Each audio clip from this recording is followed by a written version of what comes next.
We thank God always because why? Number one, because we are saved. Tayo pong lahat ay ligtas.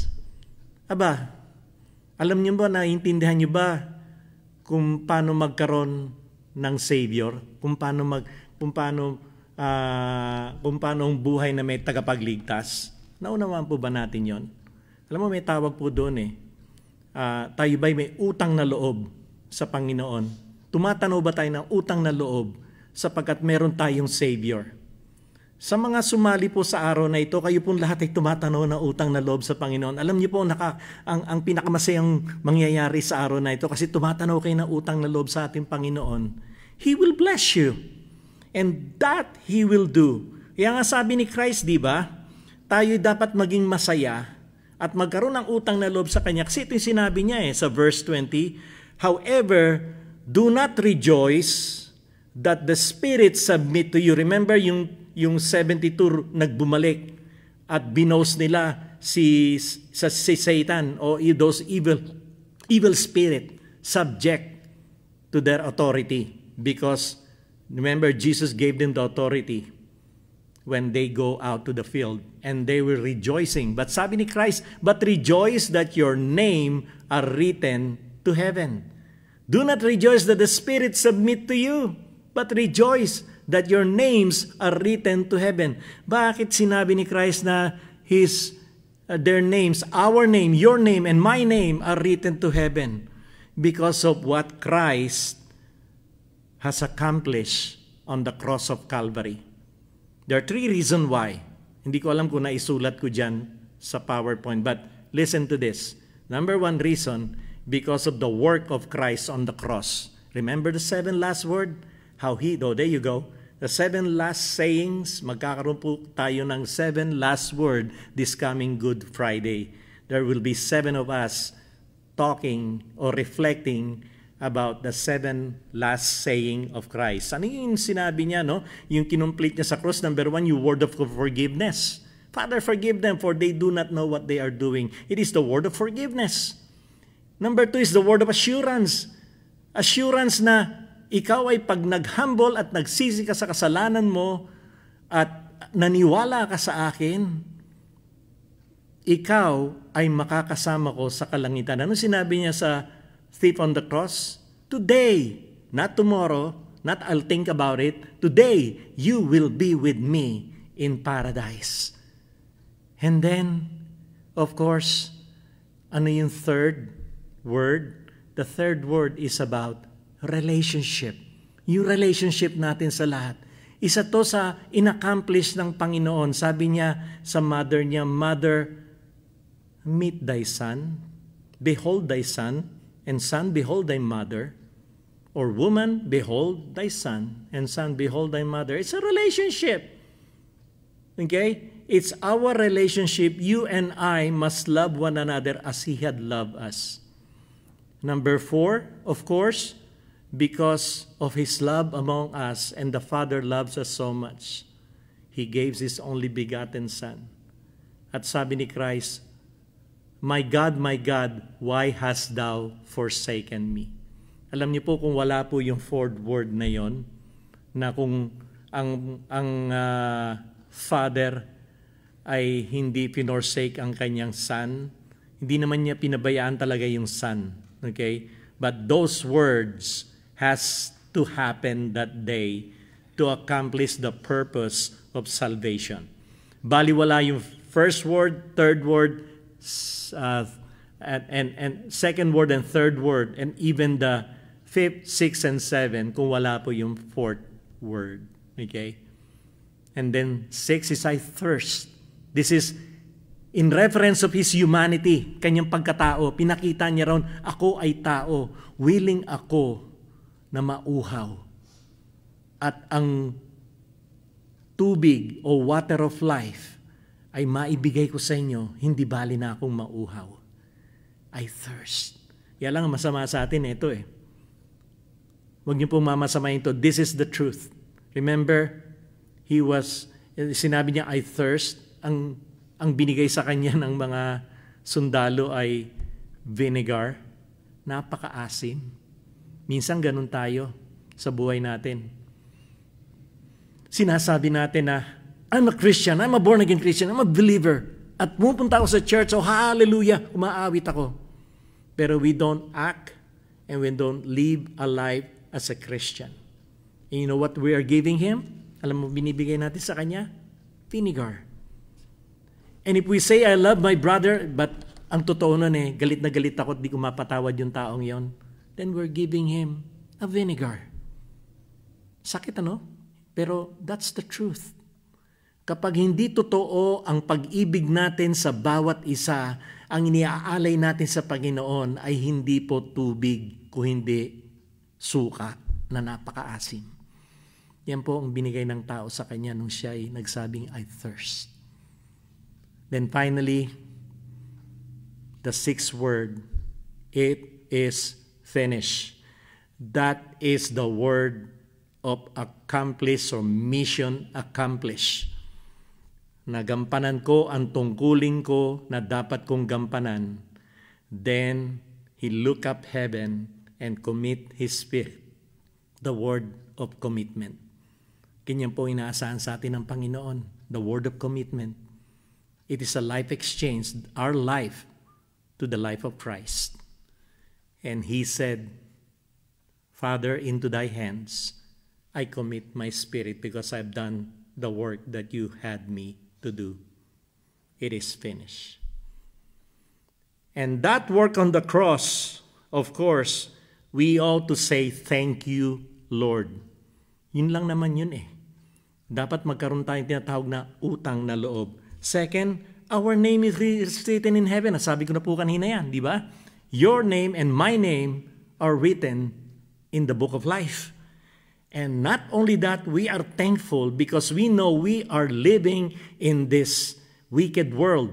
Ang mundong ginagalawan natin ay punong-puno ng kaguluhan, punong-puno ng kasamaan. Pero may pangako sa atin ng Panginoon na maging thankful tayo. Kaya meron tayong communion, di ba? When every time we eat the bread and drink the cup, we are doing this until He what? Return. Hanggang bumalik po siya.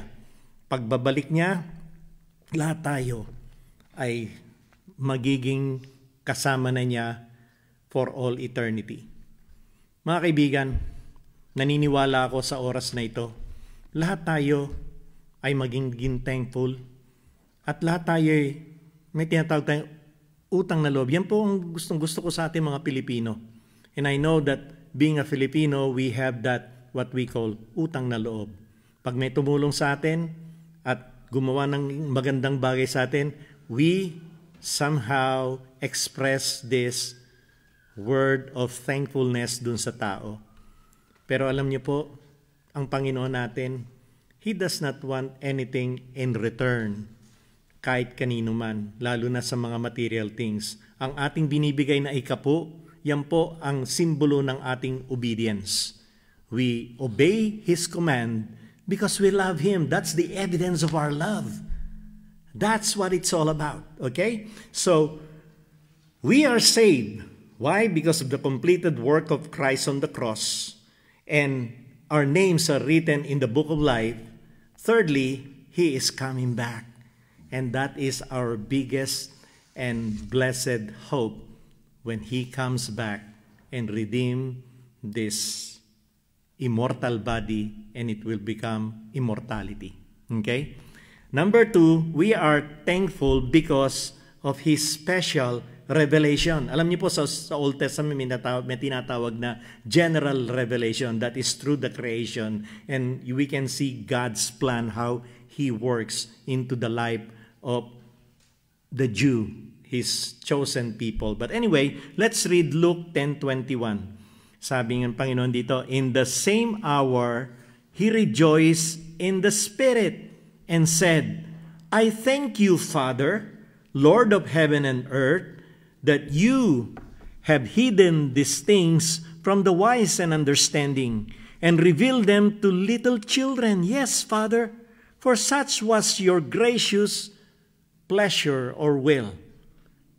Alam niyo po mga kaibigan, ito po yung sinasabi natin, dapat thankful talaga tayo kay Lord. Even Jesus Himself was so thankful to the Father Thankful because the secret things about the kingdom was hidden to the wise.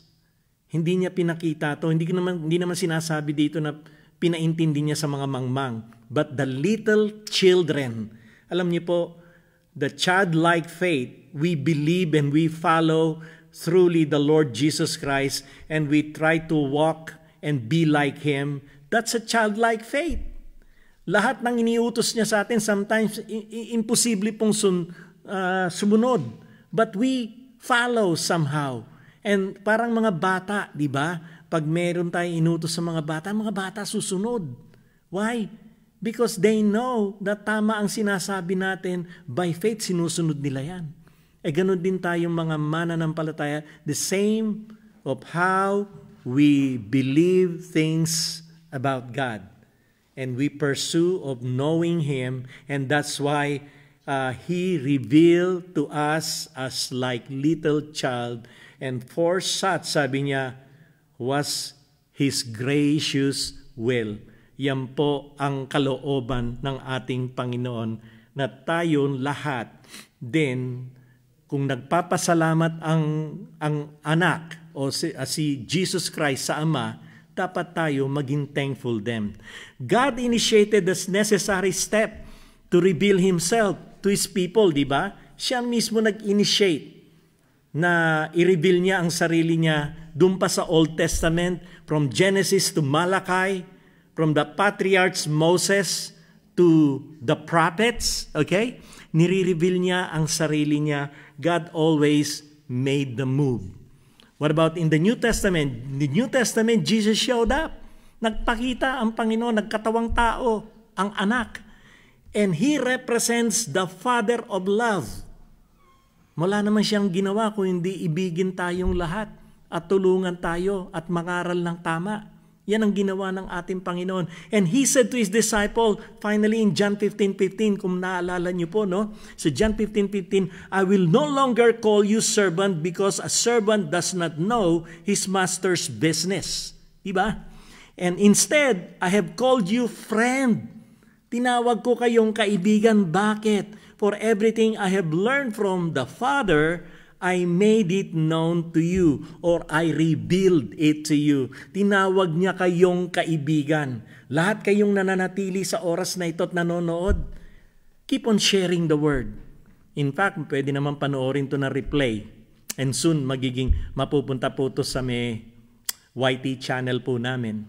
But then, I pray right now, don't go.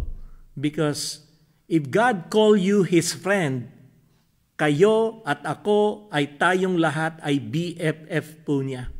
BFF. Lahat po tayo. Lahat kayo.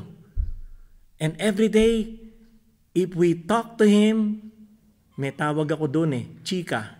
Kung kayo makikipag-chika sa ibang tao, may panahon kayo makipag-chika sa ibang tao, magkaroon po kayo makipag-chika sa Panginoon. Hindi po sinasabi ko chismis Chika, makipag-usap.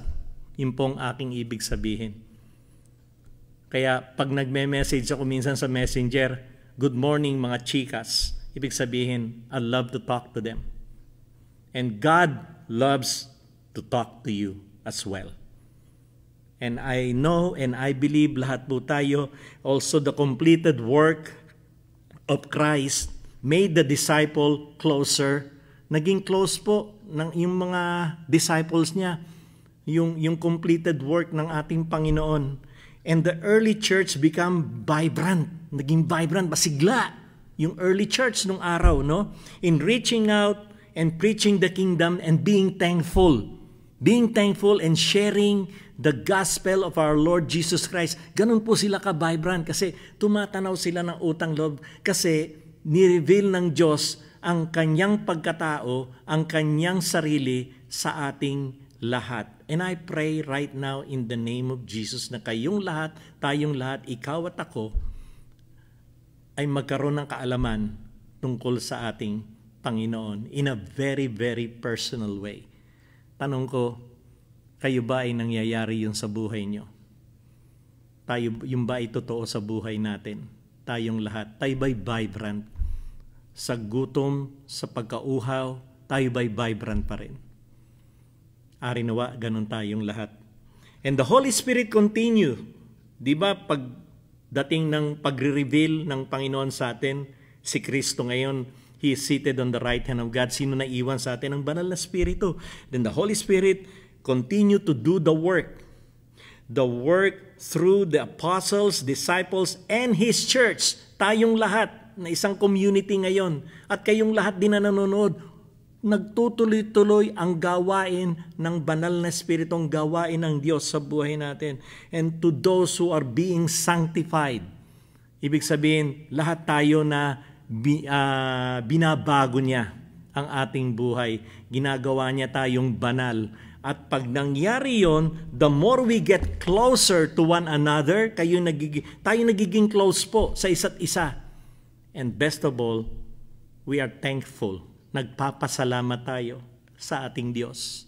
And finally, of course, sa ating pamumuhay ng nagpapasalamat, ito pong last one natin of being thankful, we are all given the opportunity to live a godly life.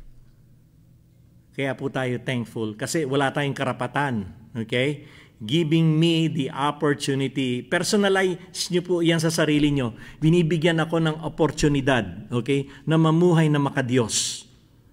Dating magulong buhay, dating tiwali sa buhay ng pagpapakabanal, dating napakasama na walang karapatan na mabuhay ng banal, pero binigyan tayo ng opportunity ng Panginoon, yung tinatawag natin second chance in life.